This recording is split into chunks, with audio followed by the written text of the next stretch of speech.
semua hal yang kita belajar di Brasil di sini sudah berlaku. Di sini sudah berlaku. Tidak berlaku. Nah, serius. Ya. Ya. Nah, Coba mention kira-kira apa aja tuh? Apa aja tuh? Semua ayo di semuanya. semua. Bener Bu, di kualinya ada keadaan.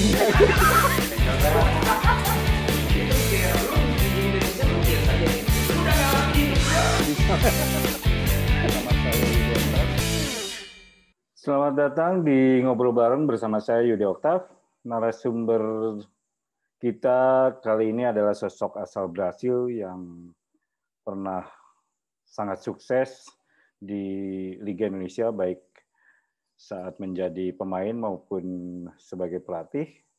Halo, apa kabar? Baik.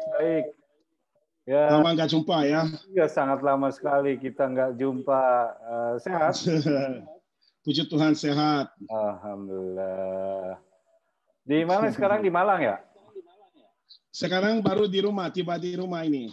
Tapi posisi di Malang kan? Di Surabaya. Oh, di Surabaya. Oh, oke. Ya, tadi di Batu, tapi tadi siang sudah balik ke rumah. Soalnya saya punya anak. Anaknya dia besok dia punya fisio, punya gym, sehingga ya saya sudah balik ke sini. Oke, pemirsa semuanya, tamu kita saat ini adalah Jackson F. Tiago, sosok yang sangat luar biasa bagi saya, bagi kita semua lah, bagi sepak bola Indonesia, karena Jackson ini adalah sosok yang pernah menjadi juara baik sebagai pemain maupun pelatih di Liga Indonesia. Jadi prestasinya luar biasa. Saya ingin mengupas tuntas lebih jauh tentang sosok Jackson ini, baik dari mulai awal karir ketika di Brasil hingga saat ini. Nah, sebelum saya ingin nanya jauh tentang karir dan masa kecil dari Jackson, kegiatan apa nih saat ini di suasana COVID ini? Ya, kegiatan sebenarnya banyak belajar ya. Saya sedang mengikuti sebuah kursus kepelatihan online. Terus masih ya, kursus menjadi terus ya, walaupun udah pelatih top masih kursus terus. Masih, karena ilmu itu tiap tahun ada sesuatu yang baru ya. Kalau bukan dari aspek teknis, paling tidak dari sport science. Ya, ada hal dari medis atau apa, selalu ada sesuatu yang bisa menjadi referensi buat kita untuk ya mengikuti perkembangan sepak bola dunia. Tetap ilmu itu tidak berhenti. Iya, betul. Artinya terus menambah ilmu, terus mengupdate, jangan pernah puas berhenti tentang keilmuan, khususnya di dunia pelatih itu ya, Coach. Betul, Bung Yudi. Oke, sebelum saya tanya-tanya soal karir, bulan depan mau buat acara football camp ya di Batu? Betul.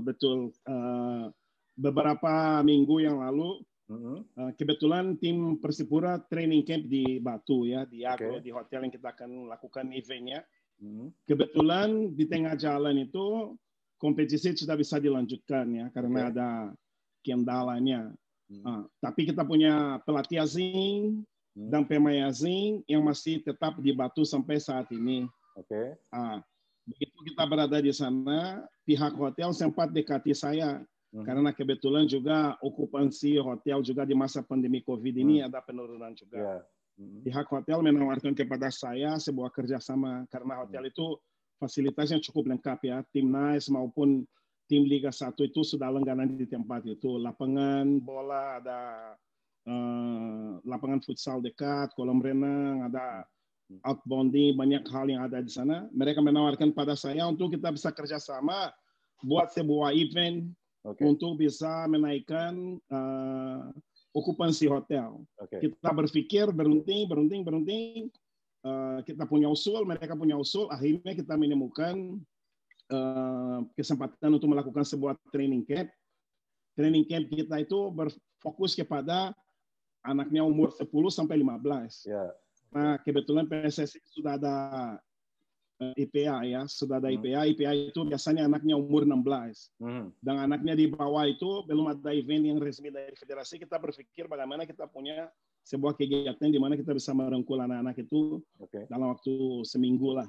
Itu yang menjadi awal dari perencanaan kita ini. Semoga semua berjalan lancar nanti, Bung Yudi. Amin, amin, amin. Intinya sebetulnya kalau menurut saya bukan hanya sekedar ingin tujuan menaikkan okupansi, bukan sekedar bisnis, tetapi juga yang paling penting adalah mendidik, memberikan ilmu soal kesepak bolaan kepada anak-anak muda ya. Betul, betul. Dari dulu saya punya keinginan untuk membangun sebuah akademi. Itu adalah cita-cita satu-satunya sampai saat ini saya belum mencapai ya. Oke. Karena saya punya rencana begitu saya sudah bekerja lagi sebagai pelatih, aku punya akademi itu supaya setiap hari saya berada di tempat itu, bukan cuma mengandalkan nama saya. Sehingga pemilik hotel itu dia sudah tahu rencana itu karena kita teman dekat sudah cukup lama, ya, hampir sekitar 18 tahun. Nah, ini dia datang, dia bicara soal itu dengan saya. Sebenarnya okupansi hotel ya, tapi dia tahu cita-cita saya dan dia dulu punya akademi di sana, dia mau saya menangani akademi itu. Saya bilang saya belum bisa karena tidak bisa secara rutin. Saya mau sesuatu saya turun langsung. Kalau cuma sewaktu-waktu saya rasa tidak pas. Akhirnya kita menemukan itu jalan ini. Dan tujuan utama ya jelas yaitu merangkul adik-adik yang Jawa Timur dan seluruh Indonesia. Kalau ada yang mau hadir, kita terbuka untuk siapapun. Kita membatasi jumlahnya juga. Ada 3 kelompok, kita membatasi 30 orang. Karena kita berpikir kalau lebih dari itu, konsentrasi kita dalam melatih itu sudah cukup, ya, sudah maksimal. Oke, sukses dengan acaranya, Coach. Walaupun secara status saat ini Coach Jackson itu kembali ke Persipura lagi ya dari 2019 itu, secara resminya. Betul, ya. Kembali lagi nama, ke rumah utamanya, ke rumah ininya karena Persipura saya yakin memberi pengalaman atau perjalanan hidup yang luar biasa bagi Coach karena di sanalah Coach berhasil sangat sukses ke 3 kali juara liga bersama Persipura. Nah, sebelum ke sepak bola profesional atau ke perjalanan karir sebagai pelatih, sebagai pemain profesional, saya ingin tahu sebetulnya perjalanan hidup dari awal, dari kecil. Coach itu bagaimana sehingga bisa terjun ke dunia sepak bola? Masa kecilnya seperti apa sih, Coach? Waktu dulu di Brasil itu di Rio kan ya? Seputaran Rio. Rio de Janeiro. Ya, oke. Rio de Janeiro. Jadi saya kita mungkin pemirsa atau penonton di channel saya pasti ingin tahu lebih jauh tentang Coach ketika masa-masa kecil khususnya. Gimana sih dulu, Coach? Ya, sebenarnya seperti anak-anak Brazil lainnya, saya mainan pertama menjadi sebuah bola. Ya, ada beberapa gambar aku umur masih 1 tahun, bolanya besar, warna-warni. Saya punya foto itu. Satu-satunya gambar masa kecil yang ada sampai saat ini adalah yang itu dengan bola. 1 tahun, umur 1 tahun itu. 1 tahun masih bayi. Di Brasil dulu kita punya bola. Hampir semua anak punya itu. Begitu dia bayi dapat bola besar sekali, warna-warni, warna pelangi. Itu bola itu saya diberi oleh orang tua saya. Terus di lingkungan saya ada lapangan bola, banyak lapangan bola dan anak-anak semua bermain bola. Saya juga ikut bermain sama teman-teman. Dengan umur 9 tahun, saya sudah 7 tahun sudah bermain di sekolah ya, di level sekolah kita waktu di sana kita main futsal. Usia dini kita main futsal.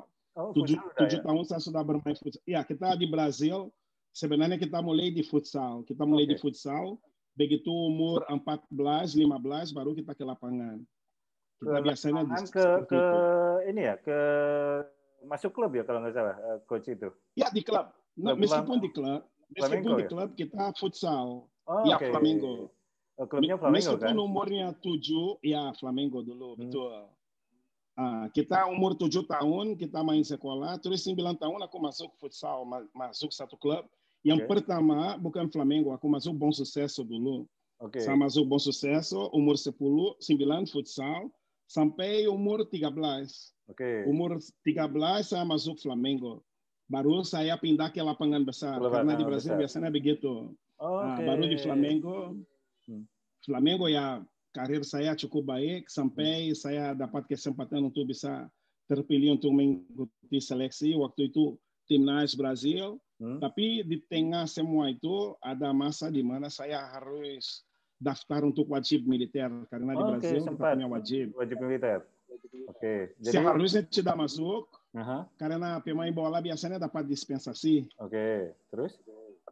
Tapi waktu itu surat-surat saya terlambat masuk sehingga saya menjadi masuk wajib militer 1 tahun saya vakum main bola, akhirnya harus mulai dari nol kembali. Oke. Usia berapa itu? 17, 18?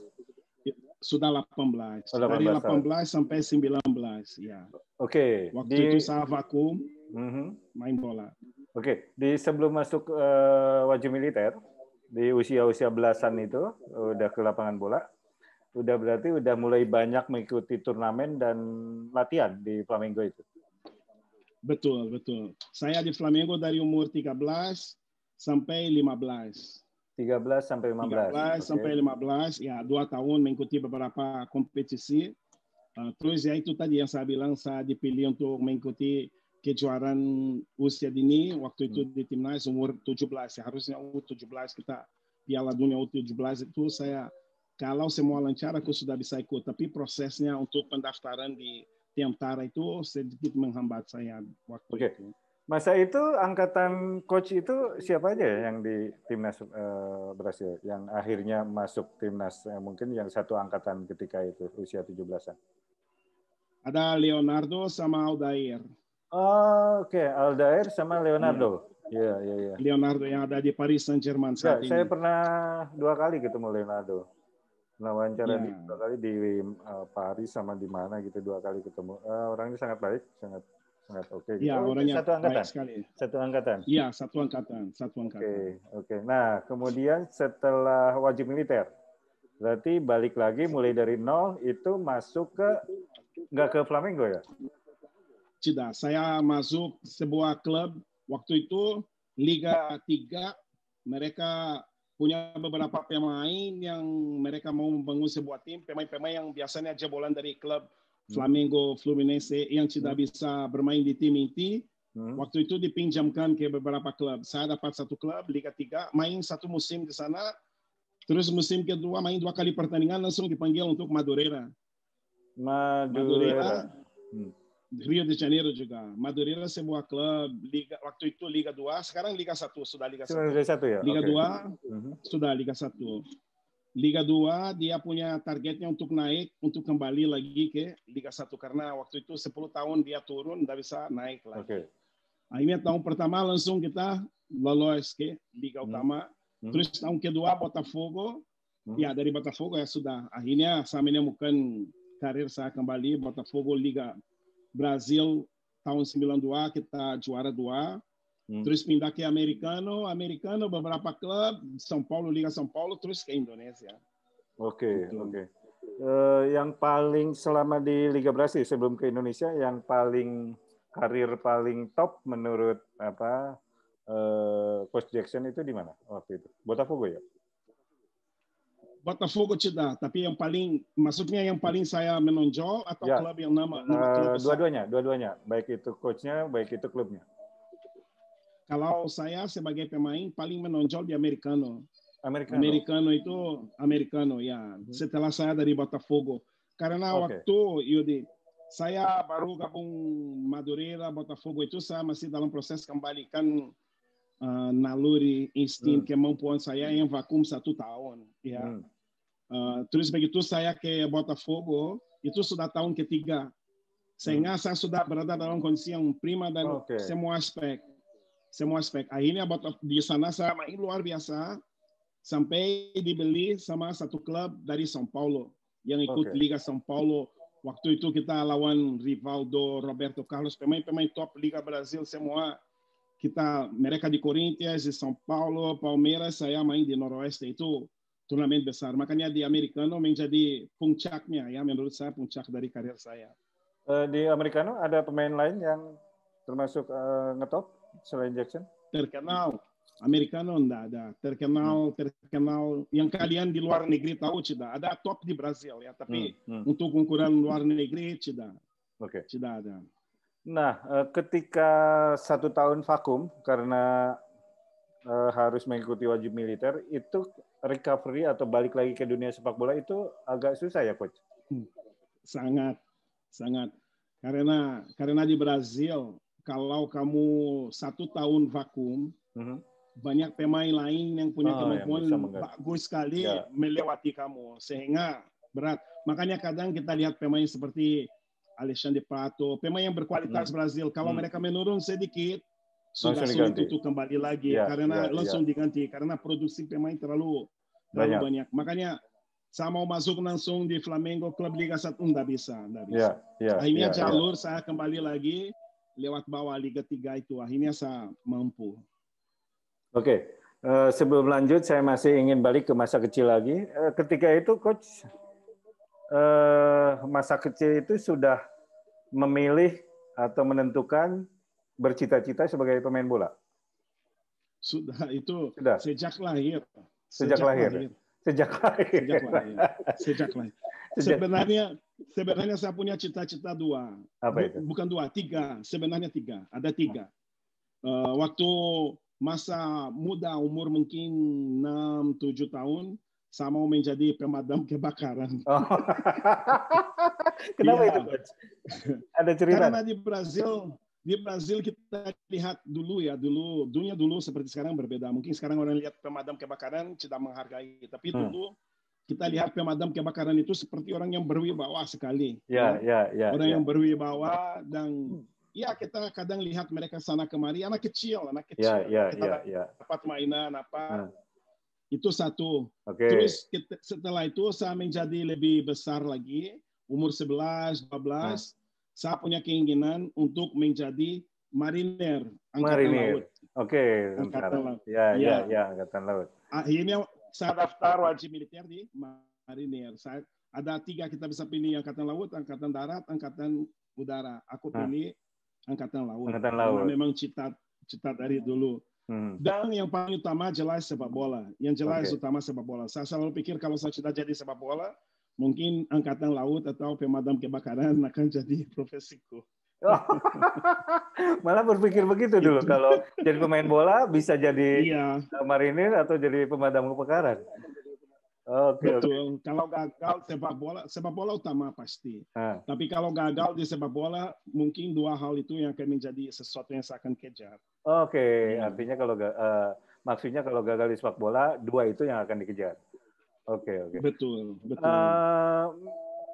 Berapa bersaudara Coach itu di keluarga? Saya dengan adik, kita berdua. Nah, adik main bola juga? Berdua. Adik perempuan. Adik perempuan. Nah, di keluarga besar bidan. Adik saya bidan. Bidan. Di Rio sekarang? Bidan. Di Rio de Janeiro. Nah, keluarga besar, om, paman, atau siapa, atau family, atau apa, ada yang menjadi pemain sepak bola, profesional? Sudah, keluarga saya, keluarga musik. Musik malah, di musik. Iya. Brazil itu terkenal dengan musik. Brazil itu sangat terkenal dengan dunia sepak bola dan dunia musiknya. Ya karena samba seni kita bagus. Seni ya. Keluarga besar malah di dunia musik, tapi Coach Jackson malah memilih sepak bola. Iya betul. Sama ibu tidak boleh main bola dulu ya. Tapi bapak saya mendukung, bapak saya membawa saya kemana-mana. Tapi sama ibu nggak boleh dulu. Kenapa alasannya? Waktu itu. Tak tahu, tapi dia tidak izinkan. Mau pergi main bola, dia melarang teman-teman sampai harus ke rumah minta izin sama dia, tapi jarang dikasih. Sampai segitunya. Saya waktu besar saya sudah kehidupan sudah mengarah ke bola, semua jalan hidupnya kita sudah lebih baik. Sudah beli rumah untuk ibu, adik, semuanya.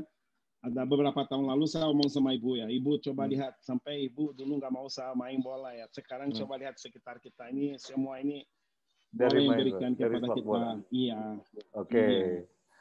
Nah, setelah namanya mulai berkibar di Botafogo, kemudian Americano, sudah mulai dikenal gitu di sepak bola Brasil, kemudian tiba-tiba memilih tawaran untuk datang ke Liga Indonesia, ke Petrokimia ya waktu itu. Nah, apa yang dipikiran Coach Jackson ketika itu?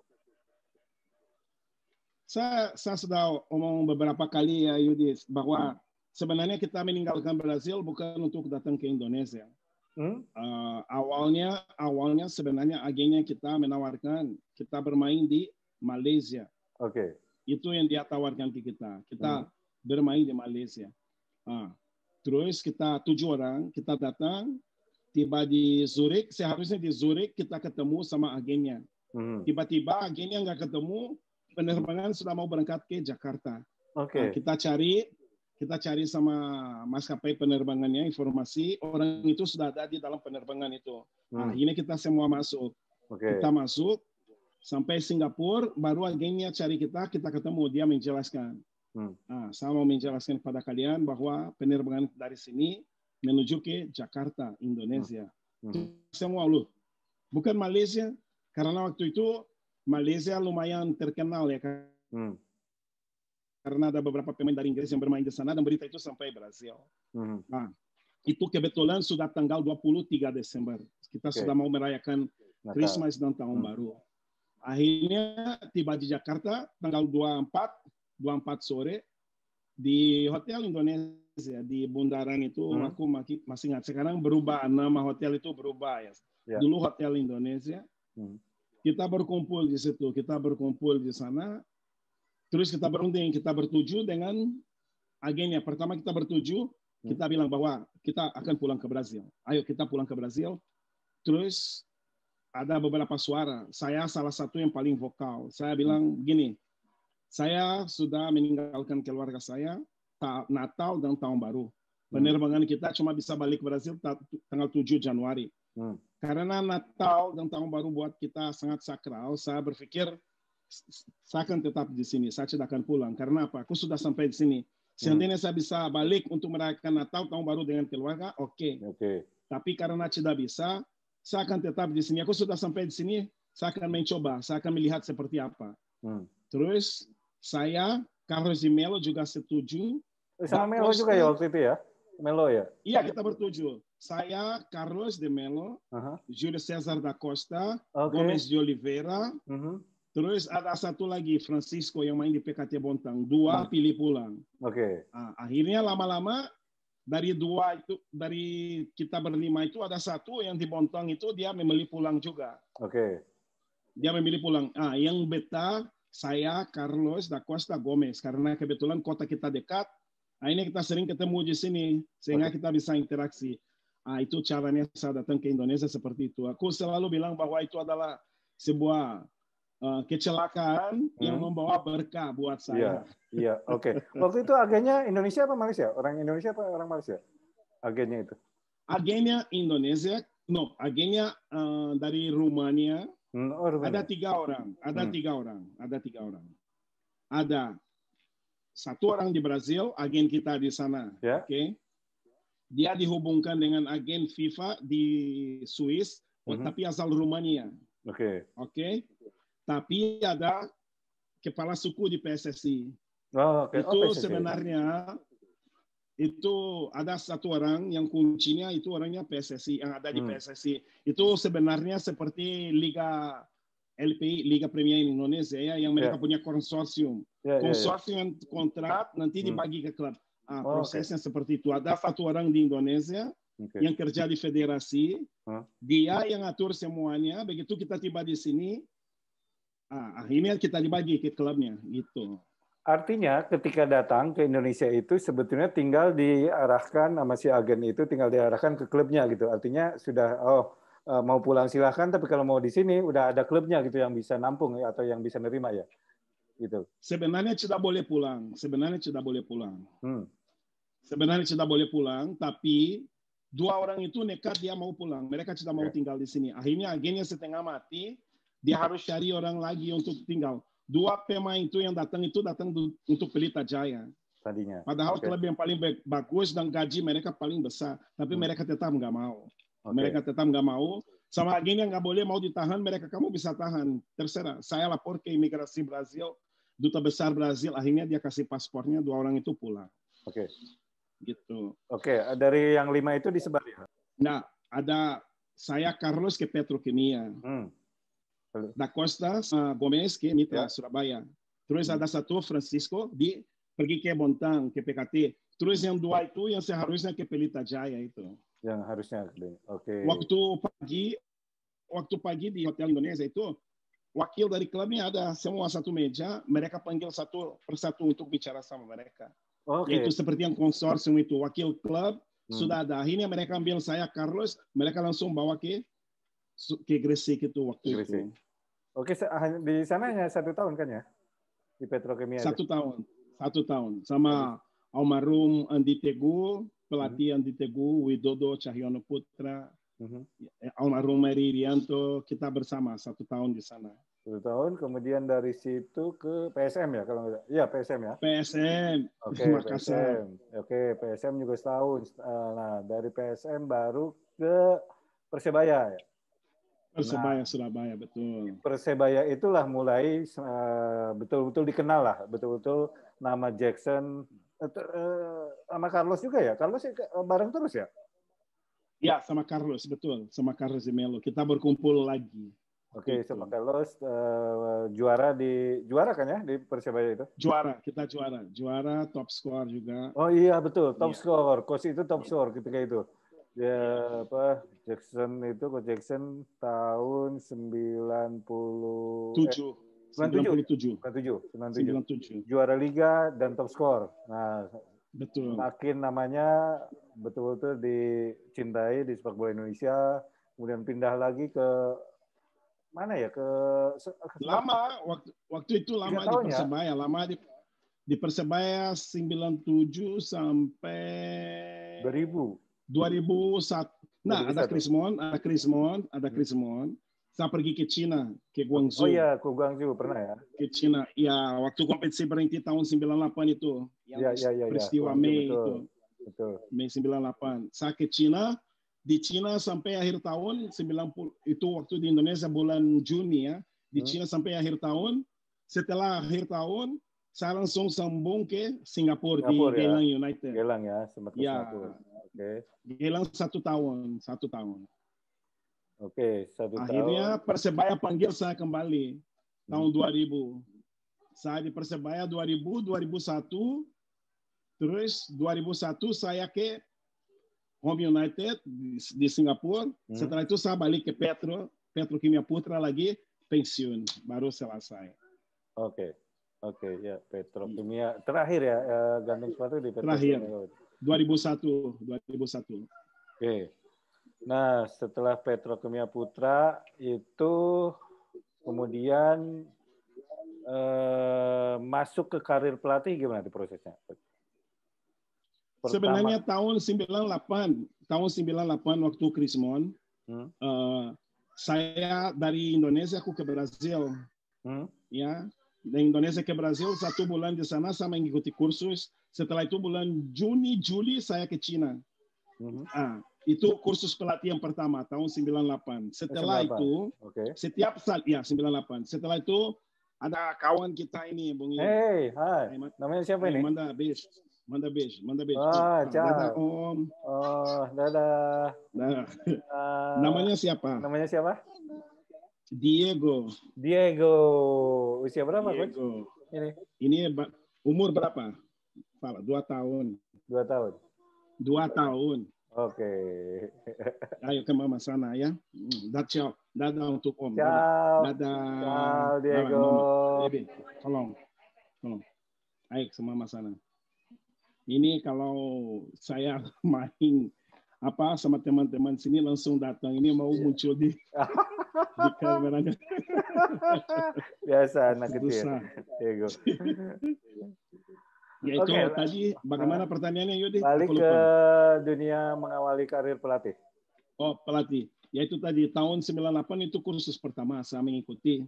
Itu di sebuah universitas di Brasil. Waktu itu 1 bulan ya. Terus setelah itu setiap saat aku balik ke Brasil tahun 2000, 2001, 2002, 2003 saya selalu mengikuti kursus kepelatihan di sana. Tapi saat itu kursus kepelatihan tidak seperti sekarang ya. Waktu itu dari asosiasi pelatih, sindikat pelatih, mereka yang mengelar kursusnya. CBF-nya tidak mengelar kursus seperti PSSI saat ini. Mereka tidak mengelar. Sehingga kursus yang ada itu mulai tahun 2005 baru Federasi Brazil mulai mengelar kursusnya. Dan saya termasuk kelas pertama lisensi A maupun kelas pertama lisensi Pro. Brazil punya CBF Brazil, PSSI-nya Brazil. Yang resminya PSSI-nya Brazil, CBF-nya. Angkatan betul, pertama. Betul. Okay. Saya angkatan pertama sampai kita masuk itu awalnya 7 orang juga. Saya, Rocky Junior, Branco, Belletti, dan beberapa teman-teman lain. Kita satu kelas waktu itu. Terus di Pro, waktu Pro, saya sudah ikut dengan Dunga, Tite, Manio Menezes, mereka ya? Iya, kita kelasnya bersama. Satu kelasnya waktu Pro ya. Ya. Artinya itu yang Pro itu sudah layak menangani sepak bola profesional ya, klub profesional itu kelasnya. Ya, sudah level yang senior ya. Kita bilang senior team, level profesional A pun bisa. Tapi yang senior team itu yang Pro itu sama senior team, national team, yaitu semuanya itu. Jadi coach sebetulnya secara kepelatihan memang sudah sangat layak di dunia profesional dan bahkan di tim nasional juga gitu kan, dan bahkan juga sempat pegang timnas Indonesia. Nah, sebelum dilanjut soal pertanyaan-pertanyaan di dunia pelatih dan itu, saya ingin tanya soal karakteristik. Ya kita tahu loh perbedaan sepak bola Indonesia dengan Brasil, mungkin pasti coach itu sangat memahami gitu. Tapi yang paling utama, paling mendalam tuh apa sih yang perbedaannya pasti yang dirasakan oleh Coach Jackson ketika itu di masa-masa ketika datang ke sini sebagai pemain. Apa yang dirasakan? Yang jelas semua hal yang kita belajar di Brasil di sini sudah berlaku. Di sini sudah berlaku. Tidak berlaku. Nah, serius. Ya. Nah, coba mention kira-kira apa aja tuh? Apa aja tuh? Semua aja. Semuanya. Like what? Seperti apa misalkan? Saya kasih satu contoh. Contoh aja. Iudi sering pergi kemana-mana meliput event luar negeri. Oke. Kamu sudah pernah Piala Dunia, wawancara ini atau apa? Prosesnya sama dengan Indonesia atau beda? Beda. Sama dengan saya begini. Saya suka sekali, saya cinta negara ini. Saya merasa saya bagian dari sepak bola Indonesia. Baiknya buruknya saya terlibat di dalam. Saya adalah bagiannya. Sehingga saya berani bicara dengan terbuka-bukanya karena saya terlibat di dalam juga. Sepak bola Indonesia, setiap pelatih yang datang ke sini saya datangkan. Saya suka membawa pelatih kiper sama pelatih fisik supaya saya punya orang yang punya prinsip yang sama dengan saya di dalam tim pelatih. Sehingga rencana saya bisa menularkan ke bagian lain dari tim, bukan cuma dari aspek teknis saja. Saya selalu nasihat yang pertama yang saya berikan kepada teman-teman adalah apa? Kamu sekarang lupakan Brazil. Lupakan Brazil. Semua yang kamu lakukan di sana, kamu lupakan dulu. Untuk sementara ini, kamu mempelajari lingkungan yang baru dulu, dan nanti pelan-pelan kita akan lakukan skala prioritas untuk tugas kita bisa terlihat. Karena apa, Yudi? Kalau kita mau berubah dengan cara yang Brazil, yang profesional, kita harus berubah timnya semua, harus keluarkan semua, kita harus mulai dari nol, dan ada aspek budaya dalam sepak bola yang kita harus hormati juga. Sehingga nanti kita akan punya benturannya. Kita bisa lihat Coach Sintayong waktu dia datang, beliau punya banyak konflik dengan orang PSSI kan. Karena apa? Azing. Kalau maksudnya dari kata azing itu sudah sesuatu yang berbeda. Sehingga kedua pihak itu harus saling belajar bagaimana mereka bisa menyatu visi untuk kita bisa bersama. Karena kalau saya datang dengan prinsip berubah semua di Indonesia, saya pasti orang sudah pasti konflik. Mungkin saya tidak bisa menjalankan tugas saya dengan baik dan saya tidak bisa melakukan perubahan-perubahan yang semestinya saya lakukan. Itu saya yakin itu sukses coach ketika menangani Persipura. Ya, karena apa, Yudi? Persipura punya satu hal yang tidak ada tim di Indonesia yang punya. Saya tidak bicara dari aspek pemain ya, karena pemain itu bagus di mana-mana ada. Ya, tapi saya bicara dari aspek prinsip dalam bekerja. Kalau Bung Yudi tahu sendiri karena kita pernah ya beberapa saat dulu kita pernah bersama beberapa waktu, kamu bisa lihat keseharian dari anak-anak. Anak-anak itu kalau dia masuk ke lapangan, seolahnya bukan soal harga diri, tapi kalau mereka masuk ke lapangan, ini adalah satu-satunya harapan yang saya punya untuk mengangkat nama keluarga saya, nama daerah saya, itu. Sehingga ya itu sama dengan cara saya bekerja. Kalau saya orangnya bekerja, ya pokoknya ada sebuah tujuan, kita fokus ke sana. Sudah dalam perjalanan kita ada banyak lika-liku, tapi fokus kita tetap di sana. Kita bisa kemana-mana, kita nggak goyang, tapi kita sampai kita mencapai itu. Anak-anak Papua begitu. Prinsipnya juga sama dengan saya, makanya banyak hal yang kita bisa cocok, banyak kesamaan yang kita punya.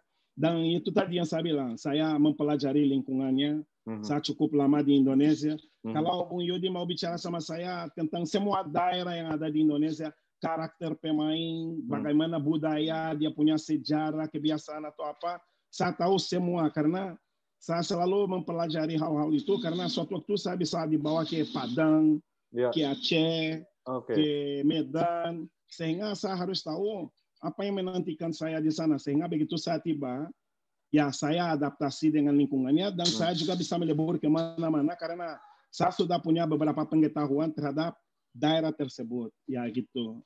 Luar biasa. Dan itu yang terjadi di Papua. Dulu karena Papua, pertama karena kulit kita ya, sama akhirnya mendapat perhatian saya lebih ya. Meskipun saya di Persebaya atau di mana-mana, saya lihat tim Persipura bagaimana kita cari informasi, baca koran, dengar orang bicara. Saya berkumpul dengan banyak orang yang lebih senior daripada saya di sini di Jawa Timur, terutama dengar ceritanya tentang klub-klubnya zaman dulu, sehingga sedikit kita mengetahui tentang budaya-budaya seperti itu.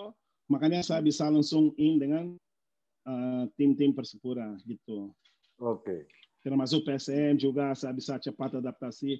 Barito juga cukup baik, cuma tahun terakhir memang ya sangat kacau sekali. Tapi selama ya saya 3 tahun di Barito, saya tidak tahu kalau Barito pernah punya pelatih yang bertahan sana begitu lama dalam masa ini ya, Liga Indonesia Profesional. Hampir 3 tahun di Barito juga. Bisa boleh dikatakan kita baik ya.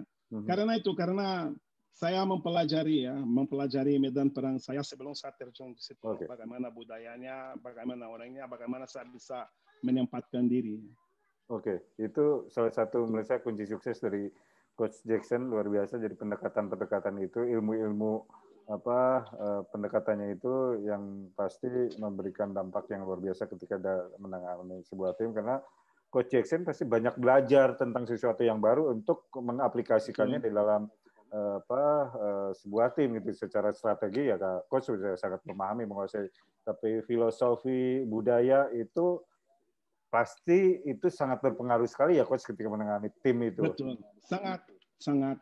Menurut saya sangat, misalnya seperti saya sering baca sekarang beritanya Coach Sintayong, dia sekarang kelihatan dalam keseharian itu dia lebih fleksibel dengan beberapa hal yang terjadi dengan pemain. Awalnya dia begitu keras dengan prinsipnya dia. Sekarang prinsipnya dia tetap berjalan, tapi dia memahami bahwa ada beberapa hal yang dia harus sedikit longgar. Tapi ya, yang jelas kontrol dia pegang. Saya lihat beberapa hal yang dia lakukan sehingga tidak ada konflik lagi. Tapi memahami bahwa Indonesia ya akarnya seperti ini, sehingga prinsipnya dia punya Korea itu tetap berjalan, tapi ada beberapa hal juga mau tidak mau dia harus menghargai. Aku lihat dia sampai tempo hari bilang mau mengikuti puasa dengan anak-anak Indonesia waktu bulan puasa kemarin. Saya rasa itu tidak lepas dari proses adaptasi itu. Dia mempelajari Indonesia bagaimana untuk bisa melebur di sana, untuk bisa terapkan prinsip-prinsip yang dia punya. Ada hal-hal yang lain ya, ini salah satu yang umumnya. Semua pelatih perlu itu.